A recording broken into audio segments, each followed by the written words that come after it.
నమస్తే, welcome to meta news. ఇక మ్యాటర్లోకి వచ్చేస్తే వైసీపీలో మరో కీలక నేతకు ఉచ్చు బిగుస్తుంది. వైసీపీ మాజీ మంత్రి అంబటి రాంబాబు పైన రాష్ట్ర ప్రభుత్వం విజిలెన్స్ విచారణకు ఆదేశించింది.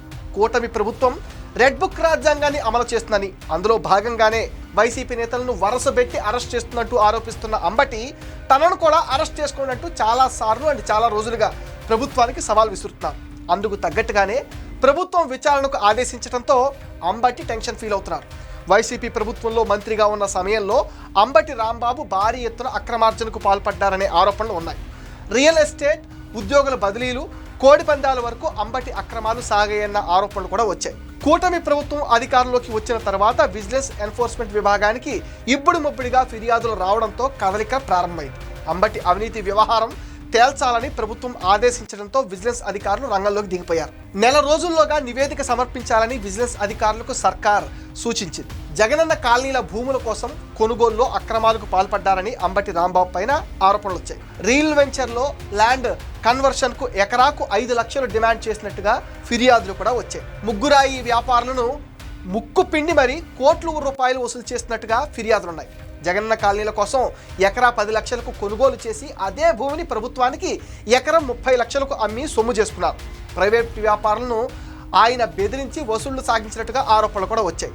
ఆయన వేధింపులు బెదిరింపులు తాళలేక సొంత పార్టీ నాయకులు కొందరు హైకోర్టును కూడా ఆశ్రయించారు. వైసీపీ ప్రభుత్వం ఉండగానే అంబటి అవినీతి భాగవతం పైన అనేక ఫిర్యాదులు ఉండడంతో విజిలెన్స్ ఫోకస్ చేసింది. అదేవిధంగా అంబటి ప్రధాన అనుచరుడు 100 కోట్ల విలువ చేసే రేషన్ బియ్యాన్ని కాకినాడ పోర్టుకు తరలించినట్టుగా ఫిర్యాదులు కూడా ఉన్నాయి. ఈ వ్యవహారంలో ఆయనకు ఏటా కోట్లలో ముడుపులు అందాయని చెబుతారు. అదేవిధంగా విద్యుత్ శాఖలో పోస్టుల కోసం డబ్బులు వసూలు చేశారనే ఆరోపణలపైన విజిలెన్స్ విచారణ జరుగుతుంది. జగనన్న కాలనీలో మట్టి తోలకంలో మంత్రి వాటా 10% పైగా ఉందనే ఆరోపణలతో విజిలెన్స్ పూర్తి స్థాయిలో విచారణ సాగిస్తుంది. దీంతో అంబటి పైన తదుపరి చర్యలపైన రాజకీయంగా ఉత్కంఠ కొనసాగుతుంది. 2019లో సత్తెనపల్లి నుంచి పోటీ చేసి గెలిచిన అంబటి రాంబాబు జగన్ క్యాబినెట్లో 2.5 ఏళ్ల పాటు జలవనరుల శాఖ మంత్రిగా పనిచేశారు.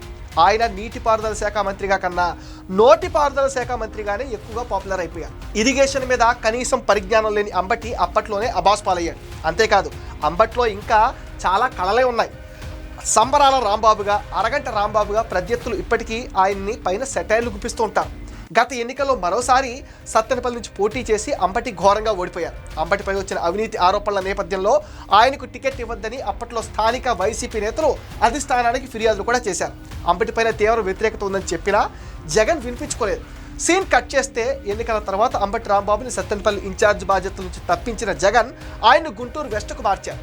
వెస్ట్లో అంబటి చాలా ఫిట్లే చేస్తున్నారు. అంతేకాదు, నిత్యం మీడియా ముందుకు వస్తూ కూటమి ప్రభుత్వం పైన బురద జల్లటమే పనిగా పెట్టుకున్నారు.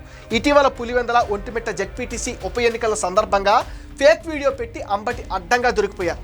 ప్రస్తుతం ఆయన అవినీతి అక్రమాల వ్యవహారంలో విచారణ మొదలు కావడంతో రాంబాబు కూడా జైలుకు వెళ్ళక తప్పదనే కామెంట్లు అయితే మనకు గట్టిగానే వినిపిస్తున్నాయి. ఇది మెటా న్యూస్ అప్డేట్. ఈ వీడియో పైన మీ విలువైన ఒపీనియన్ని కామెంట్ సెక్షన్లో మెన్షన్ చేయండి. మీరు ఇచ్చే కామెంట్స్తో మరిన్ని ఇంట్రెస్టింగ్ వీడియోస్ మీకు అందిస్తామని మీరేం చేయాలి మీకు తెలుసుగా. ఈ వీడియోస్ని లైక్ చేయండి, షేర్ చేయండి, మెటా న్యూస్ని సపోర్ట్ చేయండి, సబ్స్క్రైబ్ చేసేయండి.